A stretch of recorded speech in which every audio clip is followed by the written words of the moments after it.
If Europe is somewhere where you really want to live, or at least you want to have access to travel within Europe and live anywhere within Europe that you want, Malta is a very good passport to do that. Hi, my name is Sadife. I am a senior strategy associate here at Nomad Capitalist, and today we're going to be talking about what are the biggest benefits of getting the Maltese passport, and also what are the two most famous routes to actually obtain it. Obviously, with an EU passport, you don't really have any limitations when it comes to travel, but also you get a lot of benefits because if you have the passport of one European Union country, you can pretty much live anywhere in the EU now or maybe even in the future. So if you're thinking of maybe retiring to Europe in the future, this might be a good option. Also, if you are moving together with your family, this could be a very good passport for your kids as well, because they can study in the future in Europe as well. So obviously the first route, if you want to claim the passport, would be claiming it through citizenship by descent if you qualify. Now, if you were born outside of Malta, but your parents were Maltese and your grandparents were Maltese, you can claim citizenship by descent.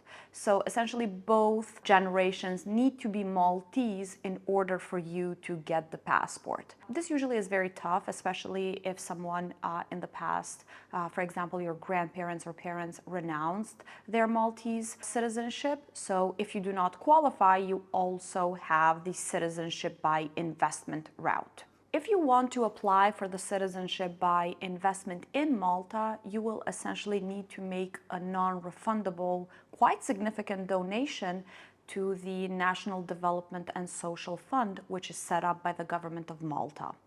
So the thresholds are different depending on the timeline. You have the opportunity to go through the 1 year of residency or through 3 years of residency, which impacts the final donation. If you opt for the 1 year residency, the donation is 750,000 euros for the single applicant, and if you're adding on a spouse, it's going to be 50,000 euros additionally. If you opt for the 3-year route or the 3-year residency, then you will need to donate 600,000 euros for the main applicant and an additional 50,000 for the spouse. On top of this, there is another donation that needs to be made, and this is also non-refundable, and it is $10,000, which can be at any charity in Malta. On top of the donations, you also need to show proof that you are either renting a property in Malta or that you have purchased a property in Malta.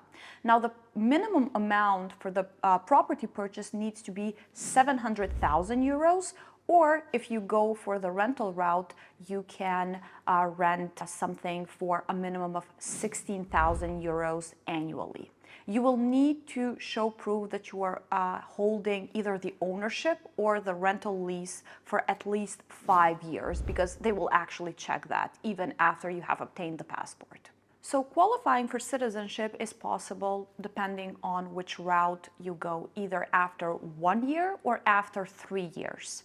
The process is actually a bit complex. You have to go to Malta a couple of times, but you do not have to actually live there full time in order to obtain the passport, which makes it very appealing, especially for people who do not want to move to Malta immediately, but want to have this passport just as a backup option for the future.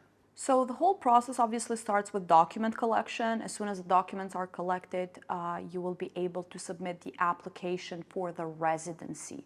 Keep in mind that at this point, you do not have to make the quite significant donation, but you will need to make the 10,000 euro donation, and you also will need to either purchase an apartment at this point or start with the rental agreement.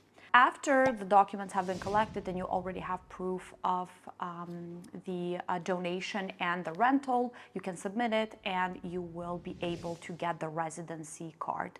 You will need to be a resident of Malta for 1 year or for 3 years, depending again on which route you opt for, after which you can apply for the passport.